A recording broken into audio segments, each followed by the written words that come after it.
수험생 여러분 반갑습니다. 오늘은 이제 우리가 한국사 공부하는 본격적인 강의로서 첫 번째 시간이죠. 지난 시간에는 어떻게 보면 좀 큰 개요를 본 거고, 한국사 그냥 요 정도의 범위로 구성되어 있다. 그걸 보여드린 거고, 오늘은 본격적으로 이제 첫 번째 수업인데, 제가 좀 이렇게 말씀드렸던 바대로 일단은 그 이론적인 어떤 요약 정리가 들어가는 부분이 있고요. 그 다음에 이제 그런 부분을 생략하고 문제를 푸는 부분이 있다고 말씀드렸죠. 그래서 오늘은 첫 번째 시간이니까, 본강의 어떻게 보면 이론적인 첫 번째 시간이니까 교재에 나온 내용을 좀 짚고, 그 다음에 이제 문제를 풀어볼게요. 그래서 이번 시간에는 우리 교재에 나와 있는 1장 부분 있죠. 한국사의 바른 이해 부분. 그래서 1장에, 한국사의 바른 이해 부분과 그 다음에 이제 우리 교재의 목차대로 표현하자면 선사시대와 그 다음에 국가 형성. 자, 이렇게 두 개의 테마에 대해서 요점 정리를 할 겁니다. 선사시대와 그 다음에 이제 국가의 형성이라 그래서 이 부분에 대해서 고조선 이제 여러분들 최초의 국가부터 시작을 해서 그 다음에 이제 철기 시대 들어가면요 여러 국가들이 이제 건국이 된단 말이에요. 맨 위에 이제 부여부터 고구려, 옥조, 동해, 마한, 진안, 변한의 삼한까지. 그래서 거기까지 딱 정리를 하고 이제 이번 시간을 마무리를 할 겁니다. 참고로 좀 말씀드리자면요, 여러분들이 이제 국사 수업을 어디서 기본 강의를 좀 들어보신 분들도 있고, 그 다음에 혼자서 좀 독학을 하신 분들도 계실 거예요. 그래서 우리가 이번에 정리하는 양이요, 만약에 정상적으로 수업을 한다면, 정상적인 기본 강의 수업을 한다면은 시간으로 따져봤을 때 대략 한 4시간 정도 걸리는 그런 분량입니다. 그런데 이번 한 타임에 정리하는 거기 때문에 모든 것들을 다 완벽하게 꼼꼼하게 정리할 수 없다는 점은 여러분들이 좀 숙지를 해주셔야 됩니다. 무슨 말씀을 드리고자 하니, 제가 여기서 정리해드리는 건 어떤 큰 여러분들한테 방향을 잡아드리는 거지, 그 안에 있는 세세한 어떤 세부적인 사리라든가 암기해야 될 부분은 반드시 여러분들이 책을 보고 정리를 해주셔야 원활하게 문제를 풀 수 있고, 그래야만 또 실전 시험에서 이제 여러분들이 시험을 잘 볼 수 있겠죠. 그래서 제가 어떤 뼈대를 좀 이렇게 갖춰드릴게요. 거기 이제 살을 붙이는 작업은 같이 해야 됩니다. 여러분들과 저랑 같이 해야 될 일이고, 제가 모든 걸 다 주입을 시킬 수는 없다는 점, 좀 미리 숙지를 좀 하고 들어갈게요. 그래서 역사의 뜻이 나오네요. 여러분들이 역사에는요, 크게 두 가지로 나눠서 객관적 역사와 이제 주관적 역사로 나눌 수 있는데, 그러한 이제 구분을 어떻게 하느냐 하니, 역사를 크게 나눠보면 기록으로서의 역사가 있고요. 기록으로서의 역사, 그 다음에 이제 사실로서의 역사로 이렇게 나눌 수가 있어요. 이거 어떻게 보면 학문적인 이론적인 관점인데, 사실로서의 역사, 우리한테도 좀 더 친숙한 건 사실 이겁니다. 왜냐하면요, 역사라는 것 자체가 어떻게 인간의 주관을 배제하겠어요. 그쵸? 우리가 그 시대에 들어가서 그 시대의 타임머신을 타고 가서 직접 눈으로 보고서 이게 그렇구나라고 객관적으로 이제 해석을 할 수 있다라면, 이게 바로 이제 객관적 의미의 역사예요. 자, 사실로서의 역사는요, 말 그대로 과거에 일어났던 일, 사실에 이제 초점을 두고 이걸 어떻게 객관적으로 우리가 해석할 수 있을까라고 본다면, 기록으로서의 역사는 뭐냐면은요, 우리가 이제 여러분들 교과서를 보는 것도 어떻게 보면 여러분들이 지금 보는 국사 교과서 자체가 과거에 있었던 일을 기록한 걸 우리가 공부하는 거잖아요. 그 기록은 누가 하나요? 아무나 그냥 이렇게 뭐 기록을 해놓고 그걸 뭐 예를 들면 땅에다 묻어놨다고 그게 뭐 100년 지났다고 해서 그게 역사가 되나요? 그건 아니란 얘기죠. 바로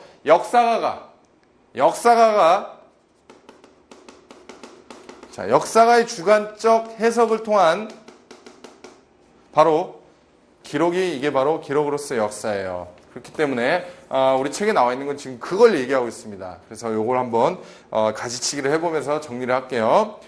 사실로서의 역사가 먼저 나오고 있네요. 그래서 이건 역을 강조하는 거죠. 자, 여기서 말하는 역사, 이게 이제 여기서 말하는 역이 바로 이 지금 사실로서의 역사를 강조한다. 요걸 이제 강조하는 거다. 이 얘기를 하는 거예요. 자, 그 다음에 독일어로 과거에 일어난 일, 이게 참 여러분들 발음이 개식기 때 이렇게 있습니다. 그래서 독일어 발음 자체가 좀 그렇잖아요. 그래서 개식기 때 이렇게 읽고요. 그래서 참 이런 얘기를 오프라인 수업하면서 학생들이 좀 웃곤 하는데, 어쨌든 이 독일어에 개식기 때란 말이 과거에 일어난 일을 얘기한다. 객관적 의미의 역사다, 이런 말을 하죠. 그래서 여러분들이 이걸 기억하시면 됩니다. 그 다음에 또 나온 게 랑케가 이걸 강조했다. 자, 이렇게 이제 세트로 기억을 하시면 되겠죠. 자, 요거 바로 랑케가 강조했다. 자, 이렇게 기억을 하시면 돼요. 사실로서 역사, 객관적 의미를 부여하는 거, 랑케가 강조했다. 그래요. 이렇게 이제 정리를 해주시고, 그 다음에 이제 기록으로서의 역사가 나오는데, 요거 좀 기억을 하셔야 됩니다. 자, 여기서 말하는 이제, 여러분들이 사 나오죠, 사. 자, 이렇게 이제, 사가 이렇게 나오고 있는데, 여러분들, 여기 빠졌죠? 요게 지금 이렇게 제가, 이렇게 쓰면 여러분들 혹시 기억을 못 하실까봐 두 개씩을 제가 같이 알려드릴게요. 자, 이사가 있고요, 여러분들. 이 일사할 때 이사가 있고요. 그 다음에 이제 역사할 때 이사가 있죠. 이게 둘 다 사잖아요. 자, 여기서 말하는, 기록으로서의 역사는 이걸 의미합니다. 이거 좀 구별을 잘 해두세요. 자, 우리가 사를 얘기할 때는 이제 이런 사자가 있고 이런 사자가 있는데 지금 여기서 말하는 기록으로서의 역사는 요걸 의미합니다. 그럼 이거는요, 같은 사라도 이건 사실로서의 역사를 얘기해요. 또 좀 특이하죠. 그러니까 자, 잘 구별하세요. 역사라고 할 때 역은 이건 사실로서의 역사를 의미하는 게 맞고요. 사라고 할 때는 두 가지 의미를 다 갖고 있습니다. 그 중에 이렇게 쓸 때 역사할 때 여러분들이 알고 있는 이 지금 한자는 기록으로서의 역사를 강조하는 거고, 자, 이렇게 쓸 때는 이건 사실로서의 역사를 강조하는 거예요. 그래서 요걸 알아야 이제 나중에 문제 풀 때 헷갈리지가 않아요. 그래서 조금 초반부터 헷갈릴 수가 있는데 어쨌든 한자의 그 의미가 다릅니다.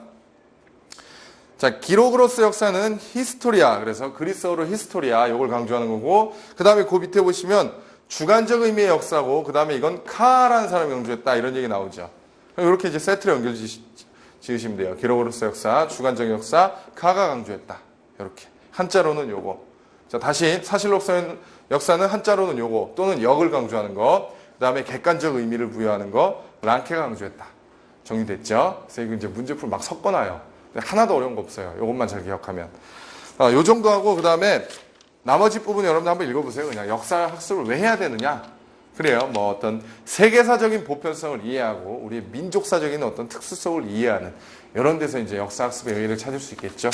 자, 그 정도고 나머지는 뭐 별거 없습니다. 그래서 나머지 부분은 우리가 이제 구체적인 학습을 하면서 이제 체계화 시켜 나가야 될 부분이고요. 바로 선사시대로 좀 들어가 보도록 할게요. 그래서 선사시대로 좀 들어가 보도록 할 건데, 이 역사를 공부하는 데 있어서 이제 세계사적 의미에서 인류의 기원을 살펴본단 말이에요.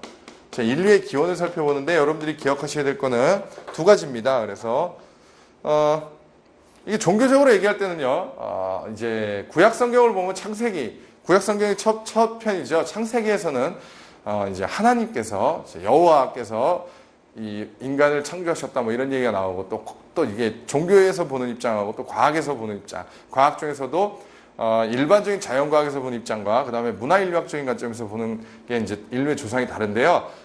우리는요, 일단 문화인류학적으로 봐야 됩니다. 그래서 오스트랄로피테쿠스, 쉽게 말해 이제 남방의 원숭이가 우리 인류의 어떤 최초의 인류라고 보시면 될 것 같아요. 그래서 최초의 인류는 남방의 원숭이를 의미하는 이제 오스트랄로피테쿠스다. 이거. 자, 오스트랄로피테쿠스. 그래서 이게 일반적인 동물하고 다른 점은 뭐냐? 잠깐 설명을 드렸죠. 우리 그래서 이제 직립보행을 하고요. 이 지금 오스트랄로피테쿠스를 최초의 인류다 아니다라고 이제 학설 대립이 있긴 하지만 어쨌든 이 인종이 인종으로서 의미를 부여받고 그 다음에 최초의 인류로 인정을 할 수 있는 그 근거로는요. 직립보행을 했고요. 그죠? 두 발로 걸어다니다 보니까 손이 자유로워지면서 도구를 만들게 되고 불을 사용하게 되고 언어를 사용하게 되고 이런 발전 과정을 거치게 된다 이거죠. 이해되시죠? 최초의 인류. 그 다음에 현생 인류의 조상. 자, 현생 인류의 조상은 호모 사피엔스 사피엔스죠. 사피엔스가 두 개예요. 그러니까 두뇌가 있었다 이거예요. 슬기인이라고 표현하는데 호모 사피엔스 사피엔스. 그래서 이걸 지금 뭘로 기준으로 하냐면 인간의 두뇌 용량, 지금의 어떤 두뇌 용량과 얼마나 차이가 있느냐 이거예요. 그래서 이때 대략 이걸 이제 cc로 표현하기도 하고 밀리리터로 표현하기도 하는데 약 600ml. 지금의 인간의 그 이제 두뇌 용량이 여러분들 평균 한 1000에서 1100ml 정도 생각하면 될 것 같아요. 그래서 이 호모사피엔스 사피엔스가 이제 900ml에서 1000ml 왔다 갔다 했죠. 그래서 지금 현생 인류의 두뇌와 그나마 좀 흡사했다 이거예요. 자, 왜 이런 말씀을 드렸냐면요. 방금 말씀드렸죠. 손이 자유로워지고 그래요. 도구를 만들게 되고 불을 사용하게 되고 언어를 사용하게 되고 이러면서 인류가 발전을 한단 말이에요. 그러면 이건 세계사적인 의미에서 살펴본 거고 우리의 역사, 다시 말하면 국사는 어디서부터 시작될까요? 자, 국사는 바로 한반도에 언제부터 인류가 거주하기 시작했느냐가 바로 우리나라의 국사가 되겠죠. 이해되시죠? 그래서 한반도에 인류가 처음 거주하기 시작한 게 바로 구석기 시대부터다 이게. 구석기 시대부터. BC 70만 년 전부터. BC에서 오신 분 없죠? 기원전. 그죠? 기원전 70만 년 전부터 한반도에 인류가 거주하기 시작했는데 바로 구석기 시대부터 이제 우리가 공부하게 되는 거예요. 그래서 자, 도구를 사용하다 보면 처음에는 석기를 사용했겠죠. 처음부터 지금과 같은 어떤 과학기술을 만들어내서 빨래 방망이를 만들어내고 세탁기를 발명하고 이러진 않았겠죠. 식기건조기를 발명하고 그러지 않았을 거 아니에요. 총을 발명해서 사냥을 하고 돌로 했단 말이에요. 돌로 조리를 하고 빠고 돌로 사냥을 하고 그죠. 우르르 달려들어갖고 멧돼지를 잡고 이런 식으로. 자, 구석기, 신석기 이런 식으로 간단 말이에요. 석기를 다듬는 정도에 따라. 자, 다듬는 정도에 따라 구석기 시대, 신석기 시대를 나눌 수 있어요. 그러면요. 자, 이걸 좀 생각해 볼게요. 그렇다면 이제 여러분들이 신석기 시대 공부하고 나면 이제 청동기 공부하게 될 건데 과연 구석기 시대 때부터 한반도에 인류가 거주하기 시작했으면 맞지만 과연 그 인류를 우리의 조상이라고 할 수 있을까요? 구석기 시대의 인류가 구석기 시대의 인종들이 우리 지금의 우리 현생 인류의 조상이라고 할 수 있을까요? 자, 이 말씀을 좀 드리고 싶습니다. 여기 이제 요동 지방과 그다음에 이제 요서 지방이 이렇게 있고요. 그다음에 이쪽에 또 일본이 이렇게 있겠죠. 일본이 있을 거고요. 밑으로 내려갈수록 이제 남부아시아 쪽 넘어서 이제 동남아시아 쪽이 이렇게 있을 거예요. 그러면은요. 만약에 여러분들 우리 한반도에 거주했던 인구가 과연 뜨내기였다면 어떻을까요? 만약에 뜨내기였다면 일본에서 왔다 갔다 하는 사람들 또는 중국에서 왔다 갔다 하는 사람들 동남아시아에서 왔다 갔다 하는 사람들이었다라면 이 사람들 우리 조상이라 할 수 없겠죠. 자, 제가 왜 이런 말씀을 드리냐면요. 구석기 시대는요. 여기가 다 빙하로 연결돼 있어요. 얼어서. 빙하로 다 연결돼 있었어요. 이 지금 여기가. 그렇기 때문에 이게 일본인인지 자, 구석기 시대에 여기 살았던 인류들은요. 이게 일본인인지 동남아시아 사람인지 이게 중국인지 알 수가 없어요. 신석기 시대가 되면서 날씨가 따뜻해지고 이 빙하가 다 녹으면서 지금과 같은 한반도의 형태가 완전히 만들어지고 이때부터 이제 정착을 하면서 우리나라 최초의 국가인 고조선을 건국한 사람들은 우리 조상이라고 말할 수 있겠죠. 그렇죠. 그렇기 때문에 자, 우리 민족의 기틀은 언제 형성이 됐느냐? 바로 신석기 시대를 거치면서 청동기 시대에 와서 우리 민족의 기틀이 형성이 됐다라고 얘기하는 게 가장 정확합니다. 다시 말하면 구석기 시대 사람들 우리나라 사람들의 조상일 수도 있겠지만 아닐 가능성이 굉장히 높아요. 왔다 갔다 뜨내기들이 섞여 있었기 때문에 이해되시죠? 자, 요걸 기억을 하고 이제 본격적으로 들어가는 거예요. 그래서 일단은 구석기, 신석기까지는 제가 좀 가볍게 정리를 해드리고 그 다음에 책을 체크하면서 넘어갈게요. 일단 큰 스토리를 기억하셔야 됩니다. 자, 구석기 시대는요.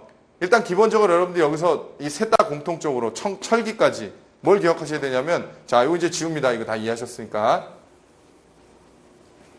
이때 썼던 유물이 뭔지 자, 유물 그 다음에 이때 유적지가 어디가 있는지 그 다음에 이때 사회상과 그 다음에 이때 경제상을 중심으로 반드시 모두 다 암기하셔야 됩니다.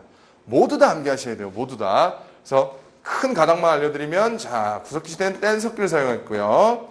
대표적으로 주먹도끼라든가 순배찌르기 이런 것들. 그 다음에 이제 이때는요 정착을 하지 못했어요. 무리지어서 이동생활을 했단 말이죠. 자, 여러분들 무리지어서 이동생활을 하다 보니까 견고한 집을 지어놓고 거기서 숙식을 한 게 아니죠. 계속해서 이동하다 보니까 이제 이때는 막집을 짓고 산단 말이에요. 막집. 쉽게 말하면 뭐 동물의 가죽이라든가 나뭇 이파리 같은 것들 임시거처를 지으면서 이동하면서 살더라 이게. 그래서 요 정도 기본적으로 기억하시고 그 다음에 사냥, 어로, 채집 생활이 이제 주를 이루었다. 뭐 말이 사냥, 어로, 채집이지 땅바닥에 있는 거 주워 먹던 시대입니다.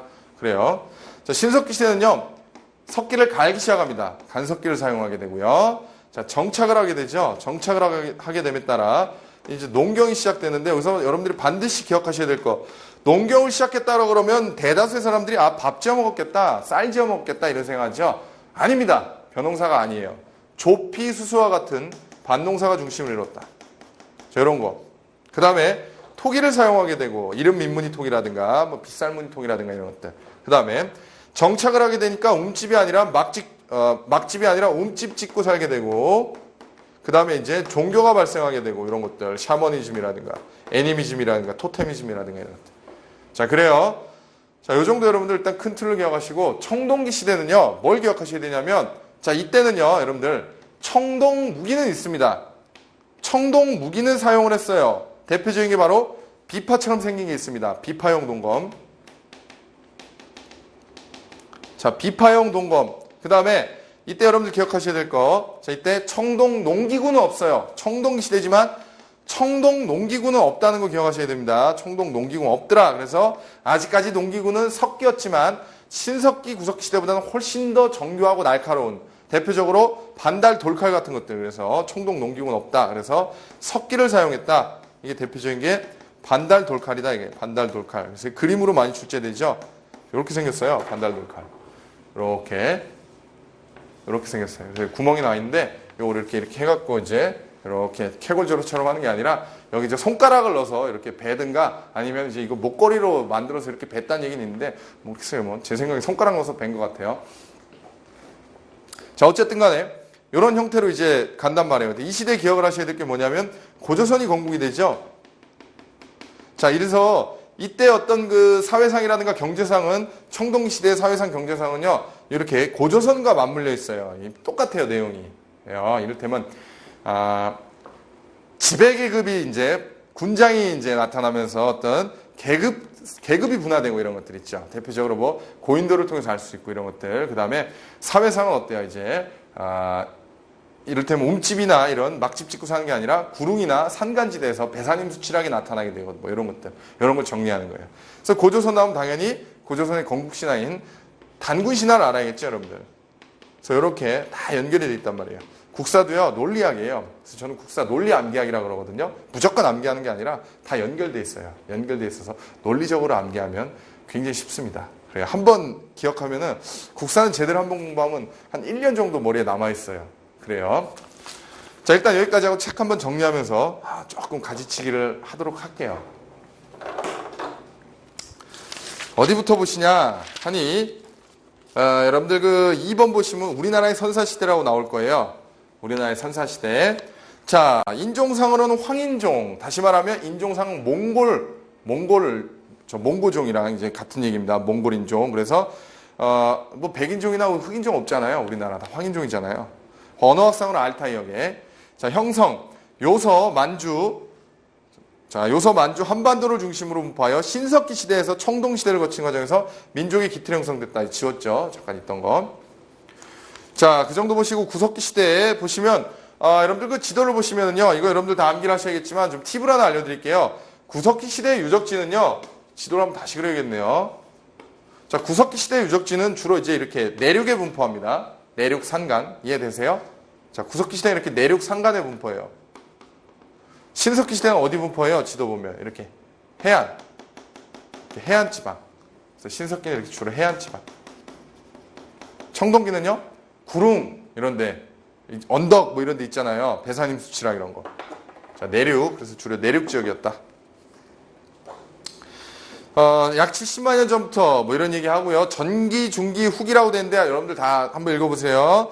자, 구석기 시대 생활 도구, 뼈도구, 뗀석기 뭐 이런 거, 사냥도구로 주먹도끼. 그래요. 뭐 주먹도끼, 마리 주먹도끼 짱돌이에요. 그냥 뾰족한 거. 때려쳐갖고 바위를 때려쳤더니 뾰족하게 나오면 그거 들고 그냥 사냥하는 거예요. 그걸로. 조리도구 긁게 밀게. 말이 긁게 밀게지 그냥 보면 다 짱돌처럼 생겼어요. 옆에 사진 나오죠? 이게 순배찌르기예요. 앞이 뾰족하면 이걸 사냥하는 거예요. 자, 주거생활 막집 짓고 살았다 이런 얘기. 사회생활 무리를 이루어 사냥하라 했다. 모든 사람이 평등한 공동체였다. 그래서 구석기 신석기 시대에 물론 신석기 시대 들어가면 뭐 무리의 우두머리란 말이 아니라 이제 무리의 연장자가 이제 무리를 끌었다 이런 얘기 나오는데 그렇다 그래서 누가 누구를 지배하고 누가 누구한테 예속되고 이런 게 아니었어요. 그래서 구석기 신석기 시대는 공통적으로 다 평등사회였다. 이게 평등사회. 청동기 시대 들어가 아까 뭐라 그랬어요? 지배계급이 발생한다 그랬잖아요. 그죠? 그래서 이때는 계급사회예요. 계급이 분화된단 말이에요. 이렇게 정리를 하는 거예요. 정리를 해야지 이해가 됩니다. 신석시대 들어갈게요. 신석기 시대. BC 8000년경 토기 자, 이른민문이토기, 덧문이토기, 압인문 뭐 이런 얘기, 빗살문토기 하는데, 자, 요거 구별하세요, 여러분들. 이른민문이토기라 그러면 신석계예요. 자, 이른민문이토기라 그러면 신석계예요. 그냥 민문이토기라 그러면 청동계예요. 자, 민문이토기, 그 다음에 대표적인 게 이렇게 손잡이 달린 토기가 있어요. 근데 손잡이 손구멍이 밑에 있는 게 아니라 위에 있어요. 되게 신기하죠? 이게 바로 미송리식 토기. 자, 민문이 토기와 미송리식 토기 청동기 시대에 이른 민문이 토기와 그 다음에 덧문이 토기, 그 다음에 빗살문이 토기. 자, 이런 것들 신석기 시대 다 암기해야 돼요. 국사는 여러분들 그냥 저런 게 있구나라고 넘기면 안 돼요. 국사는 제가 말씀드렸죠. 논리 암기하기예요. 그냥 외우는 게 아니라 논리적으로 암기하는 거예요. 빗살문이 토기 나오죠. 굉장히 커요. 이거 조그만한 게 아니라 땅바닥에 이렇게 박아놨어요. 이렇게 안으면 이렇게 큽니다. 그래서 밑이 뾰족하죠. 밑에다 이제 시냇가 같은 데 박아놓고 거기다 고기 저장하고 그랬어요. 냉장고 역할 겸 조리 역할을 했어요. 자, 그렇게 보시고요. 넘어갑니다. 그 다음에 굉장히 중요한 겁니다. 계속해서 신석기 시대 농경 시작됐다는 거. 근데 이제 사람이 지금 우리가 잘 안 먹는 뭐 닭들이 먹는 뭐 조피스스 이런 것들 물론 사람이 먹긴 먹지만 벼농사 아니었다는 거. 그 다음에 이런 것들 옆에 원시적 수공업. 그래서 신석기 시대 여러분들 사실 좀 정리를 딱 해야 되는데 그래요. 일단 여러분들은 노트에다 잘 정리해 주세요. 저는 막 휘갈기지만. 그래서 이때 원시 수공업. 그래서 가락바퀴하고 뼈바늘로 이제 그물을 짜고 의복을 짜고 이랬단 말이에요. 가락바퀴는 실을 짜는 거고요. 여기 옆에 그림 나와 있잖아요. 이게 막대기 갖고 이렇게 툭 돌리면 뭐 이렇게 실이 짜진다는데 모르죠. 실제 어떻게 했는지는 보질 않았으니까. 어쨌든 뭐 그렇게 기록이 돼 있으면 국사는 그렇게 이해를 해야 됩니다. 여러분들랑 생각이 달라도. 가락바퀴하고 뼈바늘을 통해서 의복 생활과 그 다음에 그물을 짰구나라는 걸 알 수 있죠. 그물. 의복을 이걸로 제작을 했구나. 그런 얘기를 이제 우리가 알 수 있는 거예요. 주거 생활 보시면요. 바닥이나 원형이나 모서리가 드문 네목골이다. 그래서 이때는 움집 짓고 살고 그 지도 보세요. 주로 유적지가 어디 나타나요? 해안가에 나타나죠. 그렇습니다. 자, 사회생활 혈연을 바탕으로 한 시족을 기본 구성 단위로 했다. 그래서 이 지금 여러분들 구석기 시대는요. 무리사회란 말이에요. 무리사회. 그러니까 어떻게 보면 참 동물적인 거죠. 우르르 막 몰려다니는 거예요. 그러다 어쩌다 애가 태어나면은 이게 그냥 뭐 하나 누가 태어났구나. 그러다 죽으면은 그냥 묻어놓고 간단 말이에요. 다시 말하면 시족관념이 없어요. 이게 내 성씨구나. 이게 내 핏줄이구나. 이런 게 없어요. 신석기 시대 들어오면요. 이게 이제 시족사회를 시족이라는 인식을 하게 되는 거예요. 이게 내 핏줄이구나 라고 하다 보니 이제 다른 부족들과 결혼을 하게 돼요. 이제 근친혼을 하게 되니까 자꾸 기형아가 나오고 그러니까 오래 못 살더라. 이제 족외 혼을 통해서 다른 성씨들과 결혼을 하면서 정상적인 인구가 막 출현하게 돼요. 다시 말하면 농경도 시작하게 되고요. 정착을 하게 되고 먹고 살만하다 보니까 또 이제 족회원을 통해서 인구가 굉장히 늘어나요. 그러다 보니까 이제 부족이 만들어져요. 부족 사회가 나타났다. 자, 이런 얘기를 하는 겁니다. 그래서 혈연관념이 있는 거구나. 혈연관념이 없구나. 뭐 약간 있었겠죠. 어떤 동물적 본성으로 젖은 매기기 했겠죠. 자, 그래서 신앙생활이 나타난다 이런 얘기 했고요. 뭐 예술품을 만들었다. 지금 우리 구석기 신석 굉장히 자세히 했습니다, 여러분들. 이 정도면 옆에 그 다음 장 보시면 표로 싹 정리되어 있죠. 자, 암기는 여러분들이 해주시고 제가 이제 흐름만 알려드릴게요. 자, 국가의 형성 들어갑니다. 이제 청동시대 여기 이 부분 이제 자세히 보도록 할게요. 자, 국가의 형성. 자, 국가의 형성 보시면 이제 청동시대하고 맞물려 있는데 자, 고조선을 이제 여러분들이 보게 될 거예요. 그래서 이 국가의 형성은 뭘 기억하셔야 되느냐? 먼저 청동기 이제 철기 시대에 대한 습성을 이해하게 되고요. 철기 시대의 어떤 특징을 기억을 하셔야 되고 그 다음에 이제 고조선에 대해서 공부를 하게 되는데요. 자, 고조선의 건국. 이 고조선의 건국은 여러분들 좀 흐름을 알려드리자면요. BC 15세기에서 이제 20세기 뭐 이때 이제 부터 이제 청동기 시대인데 고조선은 BC 2333년에 이제 건국이 됐단 말이에요. 자, 이런 것들 하나 기억해 두시고 그 다음에 고조선은 청동기 문화를 바탕으로 건국이 돼서 청동기 문화를 바탕으로 건국이 돼서 나중에 중국에서 여러분들 진나라하고 한나라하고 교체기에 위만이라는 사람이 이제 우리나라로 내려온단 말이에요. 위만이 내려와서 고조선의 준왕을 몰아내놓고 지가 왕이 돼요. 그래서 위만이 이제 집권을 한단 말이에요. 자, 위만은 우수한 중국의 문화인 철기 문화를 도입을 한단 말이에요. 철기 문화를 소용해서 이제 철제 무기라든가 농기구 같은 것들 이제 제작해내겠죠. 자, 고조선은 여러분들 철기 문화를 바탕으로 건국이 된 게 아니라 청동기 문화를 바탕으로 건국이 돼서 위만이 집권함에 따라 철기 문화를 수용하게 됩니다. 이렇게 정확하게 알아두세요. 자, 청동기 보급의 시작. BC 20에서 15세기까지 올라갈 수 있다. 이런 얘기 나오고 있고. 자, 사회적 이제 변화 굉장히 중요하죠. 사유재산제도와 계급의 형성. 특히 청동기 시대 들어가면 여러분들 계급이 분화했다는 대표적인 증거가 뭐냐면 청동기 시대 대표적인 무덤이 뭔가요, 여러분들? 공부 안 했더라도 이런 거 알 수 있잖아요. 탁자식도 있고 그다음에 이렇게 선돌 하나 얹어놓은 것도 있는데 바로 고인돌이죠. 계급이 분화됐다는 걸 알 수 있는 대표적인 하나의 증거가 고인돌이에요. 왜 그럴까요? 고인돌이 여러분들 이렇게 이제 탁자식 이게 이제 북방식 고인돌인데 이 무게가 장난이 아닙니다. 한두 명이 옮길 수 있는 게 아니에요. 이 보면 물론 밑에 무덤이겠죠. 파보면 무덤이 나올 거 아니에요.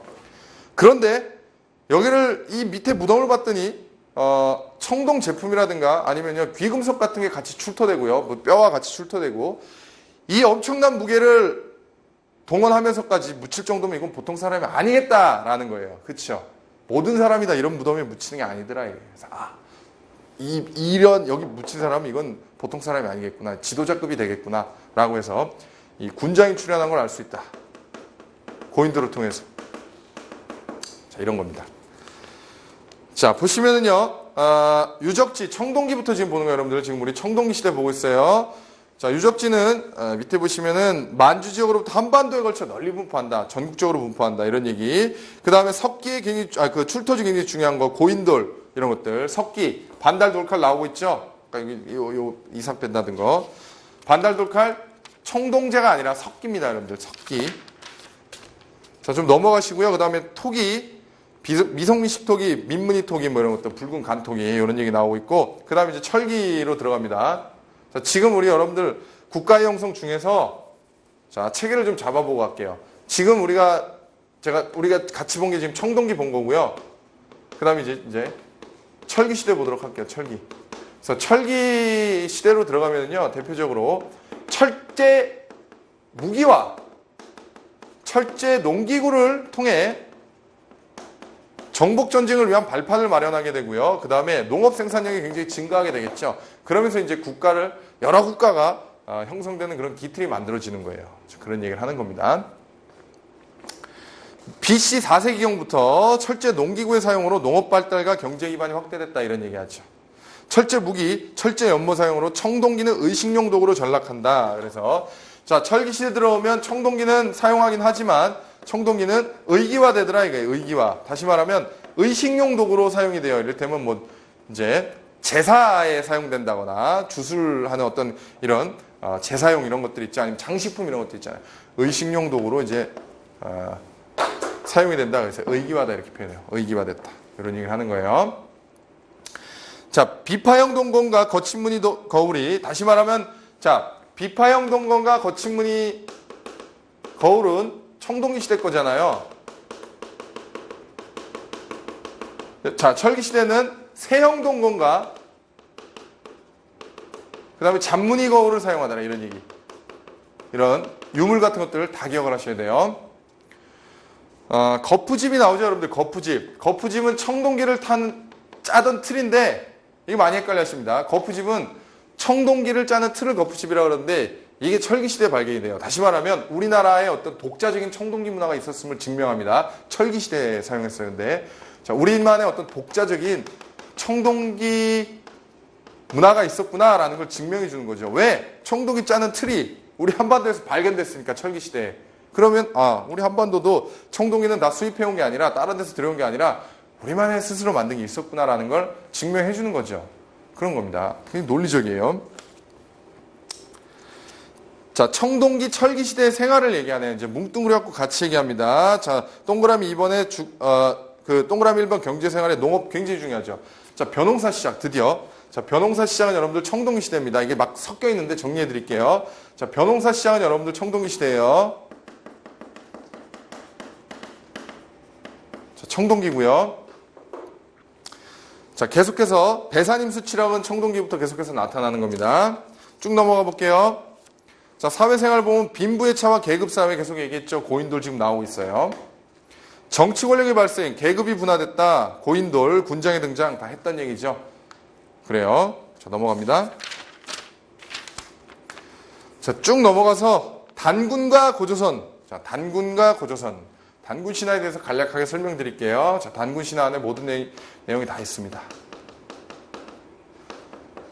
자, 이제 삼국유사라든가 아니면은요, 여기 지금 우리 책에 나와 있지만 제화옹기라든가 웅제시주라든가 동국여지 승남이라든가 이런데 단군 신화가 전하고 있는데 환인의 아들 환웅이 이렇게 시작을 하죠. 환인의 아들 환웅이 그러면 환인은 여러분들 신이에요, 일종의. 그럼 환웅은 신의 아들이네 이런 거예요. 신의 자식이다 이거예요. 제가 풀어드리는 거예요. 신의 아들이다. 자, 환인의 아들 환웅이 이제 일찍이 그 인간사를 지배하고 싶어서 우리 지상에 내려오고 싶어 하더라 이거예요. 그래서 아버지가 물어봤대요. 너는 왜 그렇게 세상에 내려가고 싶어 하니? 제가 널리 세상을 한번 이롭게 해보고 싶어서요. 이런 얘기를 하더라 이거예요. 자, 다시 말하면 신의 아들이라는 의미에서 벌써 여기에는 선민사상이 들어가 있죠. 이제 선민사상은 뭐냐면 신의 아들이라는 의미예요. 쉽게 말하면 선민사상. 우세한 부족이 바로 신의 자손이라는 걸 믿고 이제 그걸 바탕으로 이제 사상을 통일해 나가는 건데 선민사상이 벌써 들어있고요. 아버지 제가 세상을 한번 다스려 볼게요. 아버지가 뭐라 그래요? 왜? 제가 널리 세상을 이롭게 한번 해보고 싶어서요. 이게 뭐죠? 홍익인간의 이념이죠. 자, 이런 게 들어있어요. 풍백, 운사, 우사를 거느리고 지상에 내려왔다 이거예요. 풍백, 운사, 우사, 바람, 비 이런 것들 그죠? 그게 뭐죠 벌써? 농경사회와 관련이 있구나. 농경사회를 기반으로 했다는 걸 알 수 있다 이게. 태백산 신시에 내려왔다 자리를 잡았다 이게. 자, 내려와서 이제 자, 환웅이 이제 지상에 내려왔더니 이 환웅에게 곰과 호랑이가 오죠. 곰과 호랑이가 찾아와서 우리도 사람을 만들어 달라고 쫄라대는 거예요. 자, 바로 이게 우리 이제 신석시대 만들어진 신앙 중에 특정 어떤 부족을요 동식물과 연결하는 게 있는데 그게 바로 토테미즘 신앙이거든요. 여기 바로 토테미즘이 들어있죠. 그 다음에 뭐 형벌을 주관했다 뭐 이런 얘기도 있습니다. 사실 그런 얘기 있고요. 자, 곰과 호랑이가 나타나서 우리도 사람 만들어 달라길래 뭐라 그랬어요? 마늘과 쑥을 주면서 이것을 먹고 햇빛을 보지 말고 동굴에서 살아라. 그럼 너희들이 사람이 될 것이다. 자, 호랑이는 못해 먹겠다. 때려쳤고요. 곰은요 3-7일 만에 다시 말해 21일 만에 사람이 돼서 이게 웅녀가 되죠. 자, 이 곰이 바로 이제 웅녀가 되는 거예요. 웅녀. 그래서 이 웅녀가 여기로 보낼게요. 웅녀가 태백산 신시 밑에서 아이를 갖게 해달라고 기도를 했더니 오냐 환웅이 내가 네 알을 낳아줄게 해서 이제 둘 사이에 태어난 게 바로 단군안검이다. 단군안검이 바로 고조선을 건국했다 이거죠. 아사달의 도읍을 정하고 단군안검이란 말에는요. 자, 여기 우리 책에도 나와 있겠지만 종교 지도자인 제사장과 정치 지도자인 군장을 한 명이 한다는 의미에서 바로 재정일치사회였다라는 걸 알 수 있어요. 자, 됐어요. 자, 기타 여기에 뭐 계급사회였다 뭐 이런 것들 다 연관이 되어 있습니다. 그 다음에 뭐 형벌이 있었다 뭐 이런 것들 다 유추해 볼 수 있어요. 이 정도. 이게 바로 이게 청동기 시대고 그 다음에 이게 고조선의 사회고 그런 겁니다. 나머지 읽어보세요. 자, 읽어보시고 그 다음에 위만이 집권하더라 이런 얘기 나오죠. 중국의 전국시대의 진안교체기. 그래서 중국의 역사를 여러분들 좀 빠르게 정리해 드릴 테니까 이게 나중에 우리랑 많이 연결돼요. 그래서 중국은 여러분들 은나라부터 나가죠. 그래서 은나라, 주나라, 그래서 춘추 전국시대 들어보셨을 거예요. 공자맹자. 자, 진나라, 진시황제, 한나라, 뭐 유방이니 뭐 이런 얘기 하잖아요. 고전이. 그래서 자, 위진남북조 시대. 우리 삼국지 여러분들 유비관우 장비. 위진남북조. 자, 수나라, 당나라, 송나라, 원나라, 이 몽고죠. 명나라, 청나라, 그 다음에 이제 중화민국으로 오더라 이게. 자, 이게 다 관련이 있습니다. 지금 우리 고조선은 이제 지금 여기 진안이라고 얘기하고 있죠. 여기하고 관련이 있고, 그 다음에 이제 이때가 우리나라 이제 여기서부터 여기까지가 우리 삼국하고 관련이 있고, 이때 고려하고 관련이 있고요. 조선하고 관련이 있고, 이렇게 되는 거죠. 자, 어쨌든 진안교체기에 지금 자, 국가가 바뀌면은요, 한 국가가 멸망하고 다른 국가가 성립이 되는 시기는 굉장히 혼란하단 말이에요. 자, 국가가 교체되는 시기는요, 굉장히 그 지배계층 내분이 일어나고, 밀란이 일어나고, 폭동이 일어나고 이러면서 한 국가가 멸망하게 되고, 새로운 국가가 나타나게 되는 거거든요. 그런 혼란한 시기에 위만이라는 사람이 고조선으로 내려왔다 이거예요. 위만이 집권했다. 강력한 중앙 집권과로 성장했다. 정복사업을 전개했다. 철기문화를 수용했다. 이런 얘기 나오죠. 고조선의 멸망과 한 9년의 설치가 나오는데 이 지금 우리 고조선이요 중개무역을 통해서 약탈을 했단 말이에요. 중국 사이에서. 그러다 보니까 이제 한나라의 이제 원성을 샀는데 그래서 한나라에 의해서 멸망을 하게 됩니다. 그래서 한나라가 우리나라를 멸망시키고 우리 한반도에 한 9년을 설치해요. 이게 뭐냐면 한나라가 한반도를 지배하기 위한 일종의 식민 통치 기간인데 한 9년을 4개를 설치해요. 그래서 같은 말로 한 4군이라고 그래요. 한 4군. 이게 이제 언제 다 철폐되냐면 고구려의 미천왕이 313년에 한 9년을 이제 마지막 남은 한 9년을 이제 다 철폐시킵니다. 굉장히 오랫동안 일종의 식민 통치를 해요. 한 9년이. 자, 이런 얘기. 자, 그래서 고조선사에 쭉 나오고 있고요. 그 다음에 이제 여러 나라의 성장이 나옵니다. 자, 여러 나라의 성장 여러분들 제가 빨리 정리해드리고 끝내도록 할게요. 그래서 잠깐만 좀 칠판 좀 정리하고 여러분들 숨 좀 고르시고 남은 부분 제가 간략하게 좀 정리해드릴게요. 자, 바로 이어가도록 할게요. 자, 이제 계속해서 마지막으로 여러분들 여러 국가의 성장에 대해서 좀 정리를 해드릴게요. 자, 요거는 여러분들이 막 그냥 외우는 게 아니라 핵심이 있단 말이에요. 그래서 이 철기시대 들어오면은요 송화국력의 부여부터 시작을 해갖고 자 고구려 그 다음에 옥저와 요 동해, 그 다음에 마한, 진안, 변한에 이제 사만이라는 이런 여러 국가들이 성장을 하게 되는데 여기서 이제 이 국가에서 이 시대에 운영했던 어떤 풍습이라든가 아니면요 제도 같은 것들을 기억을 하셔야 됩니다. 제천행사라든가. 그래서 부여에는 여러분들 절도하면 12배 배상하는 일책 12법이 있었고요. 자, 그 다음에 이제 발굽을 이용해갖고 점을 치는 우제전법이라든가 아니면 제천행사로 이제 영고라는 제천행사가 있었습니다. 제천행사. 자, 그 다음에 이제 고구려는요, 한 번씩 들어봤겠지만 여러분들, 형사치수제라는 게 있습니다. 형사치수제. 이게 뭐냐면은, 형이 죽으면 아우가 형수를 취하는 거죠. 이게 뭐 어떤 음탕하고 그런 게 아니라, 어떤 그 전사를 양성하기 위한 노동력을 이제 생산하기 위한 뭐 그런 이제 의도였죠. 그 다음에 또 기억하셔야 될 게 자 고구려에는 여러분들 이제 대릴사위제가 있죠. 대릴사위제. 그래서 같은 말로 서옥제라 그러고요. 서옥제. 자, 그 다음에 동맹이라는 이제 제천행사가 있습니다. 동맹이라는 제천행사가 있고요. 자, 옥저의 풍습은요 가족 공동묘라든가 가족 공동묘. 그 다음에 이제 여자를 이제 어릴 때 쉽게 말하면 민자일 때 데려와서 가서 이제 키워서 결혼하는 거죠. 민며느리지. 자, 동해는요, 여러분들 이제 무천이라는 제천 행사가 있고요. 그 다음에 이제 부족 간의 경계관념이 너무 엄격해갖고 특정 부족이 경계선을 침범하면 그걸 말이나 이제 노비로 배상하는 그런 이제 제도가 있었는데 그걸 책화라 그럽니다. 책화. 그 다음에 족외혼이 굉장히 엄격했어요. 족외혼이 엄격했다.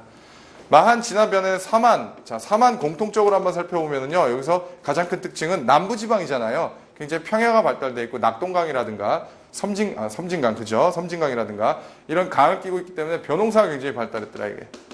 자, 벼농사가 발달했고, 그 다음에 수리시설이 굉장히 발달해서 저수지, 이런 것들.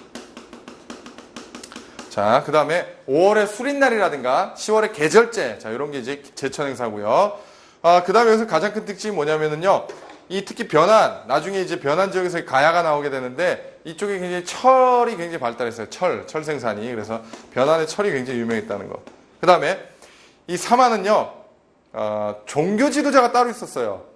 들어보셨나요? 자, 천군이라는 종교 지도자가 있어요. 이제 천군이라는 종교 지도자가 소도라는 신성 지역을 다스리거든요. 그러면 이 소도에는요, 예를 들어 죄를 짓고 범인이 도망을 하도 왕이 잡아갈 수 없었어요. 왜? 재정이 분리되어 있기 때문에 정치와 종교가 분리되어 있어요. 정치 지도자가 종교 지도자가 하는 일에 간섭을 못했습니다. 재정 분리였다. 고조선은 뭐라 그랬어요? 재정 일치였다. 재정 분리였다. 자, 이런 얘기를 하게 됩니다. 제가 체크만 해드리고 끝낼게요. 자, 이렇게만 다 기억하시면 너무 짧고요. 자, 부여부터 오부족 연맹체였다. 그래서 왕이 중앙을 직접 통치하고 사출도. 그래서 4명의 부족장 세력이 있어요. 가축의 이름을 딴 마가, 우가, 저가, 구가. 이렇게 4명의 부족장과 왕이 합쳐서 5부족을 이루었어요. 그러니까 왕권이 미약했습니다. 뭐 농사가 안 되고 이랬으면 막 왕을 죽이고 그랬어요. 너 때문에 지금 나라가 이 모양이라고. 그래서 왕권이 굉장히 미약했다. 이거. 법률, 법속, 풍속 다 기억을 하시고요. 고구려 5부족 연맹체였는데 마가, 구가, 우가, 저가 동물의 이름을 딴 게 아니라 전로부, 순로부, 계로부 이런 식으로 부가 붙어요. 자, 특징 다 기억하세요. 제가웨이, 서옥제, 동맹. 그래서 제가웨이 이 귀족합의 기구입니다. 옥저 해산물이 풍부했다. 토지 비옥했다. 동해 특산물로 단궁, 과마, 반어피 이런 것들. 단궁, 궁을 얘기하고 과마는 조랑말, 반어피는 바다표범의 가죽을 얘기하죠. 정치 공통점입니다. 자, 옥저와 동해 모두 읍근, 삼루. 자, 이런 어떤 족장, 부족장 세력이 있었다. 왕이 존재하지 않았어요. 자, 옥저의 풍성, 민면우리제, 가족 공동무덤, 동해 10월의 무천, 족해온, 책화 다 써드린 거 다 무조건 암기입니다. 이거. 자, 사만 마한, 진한, 변한의 연명체였다. 이런 얘기. 그 다음에 다음 장 보시면 자, 경제는 변홍사 발달, 변한의 철생산. 자, 이런 얘기. 그 다음에 계속해서 보시면 재정 분리사회였다. 천군이 다스리는 소도가 있었다. 이런 얘기. 그 다음 마지막에 둘의 조직이 있었고 5월에 수린날과 10월에 계절제, 제천행사 있었다. 자, 이렇게 해서 여러분들 오늘 굉장히 지금 엄청난 양을 정리한 겁니다. 그래서 지금 좀 버겁더라도 반복 학습해 주시고 책 보면서 이해한 후에 그 다음에 이제 여러분들 완전히 암기를 못하셨더라도요. 최소한 여러분들 어느 정도 흐름을 알고 나서 그 다음에 문제풀이로 들어와 주세요. 자, 다음 시간에는 오늘 공부한 거 문제 풀어볼게요. 수고 많으셨습니다.